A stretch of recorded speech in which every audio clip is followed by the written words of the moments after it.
PSC പരീക്ഷയിൽ ഭിന്നശേഷി വിഭാഗക്കാരുമായി ബന്ധപ്പെട്ട ഒരു ചോദ്യം നമുക്ക് ഉറപ്പായും പ്രതീക്ഷിക്കാവുന്നതാണ്. അപ്പൊ ഭിന്നശേഷി വിഭാഗക്കാർക്കായുള്ള പദ്ധതിയെ കുറിച്ച് മനസ്സിലാക്കാം. ഒന്നാമതായി, ഭിന്നശേഷിയുള്ള മാതാപിതാക്കളുടെ മക്കൾക്ക് വിദ്യാഭ്യാസ ധനസഹായം നൽകുന്ന പദ്ധതിയാണ് വിദ്യാകിരണം. ഇനി ഭിന്നശേഷിയുള്ള വിദ്യാർത്ഥികൾക്ക് പഠനോപകരണങ്ങളും യൂണിഫോമും നൽകുന്ന ധനസഹായ പദ്ധതിയാണ് വിദ്യാജ്യോതി. അടുത്തത്, ഭിന്നശേഷിയുള്ള മാതാപിതാക്കളുടെ പെൺകുട്ടികൾക്കും ഭിന്നശേഷിക്കാരായ പെൺകുട്ടികൾക്കും നൽകുന്ന വിവാഹ ധനസഹായ പദ്ധതിയാണ് പരിണയം. അടുത്തത്, ഭിന്നശേഷിക്കാരായ അമ്മമാർക്ക് പ്രസവാനന്തരം നൽകുന്ന ധനസഹായമാണ് മാതൃജ്യോതി. ഒരിക്കൽ കൂടി നോക്കാം. ഭിന്നശേഷിയുള്ള മാതാപിതാക്കളുടെ മക്കൾക്ക് വിദ്യാഭ്യാസ ധനസഹായ പദ്ധതിയാണ് വിദ്യാകിരണം.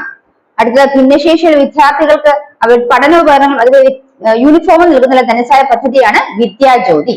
ഭിന്നശേഷിയുള്ള മാതാപിതാക്കളുടെ പെൺകുട്ടികൾക്കും ഭിന്നശേഷിക്കാരായ പെൺകുട്ടികൾക്ക് വിവാഹ ധനസഹായം നൽകുന്ന പദ്ധതിയാണ് പരിണയം. ഭിന്നശേഷിയുള്ള അമ്മമാർക്ക് പ്രസവാനന്തരം നൽകുന്ന ധനസഹായ പദ്ധതിയാണ് മാതൃജ്യോതി.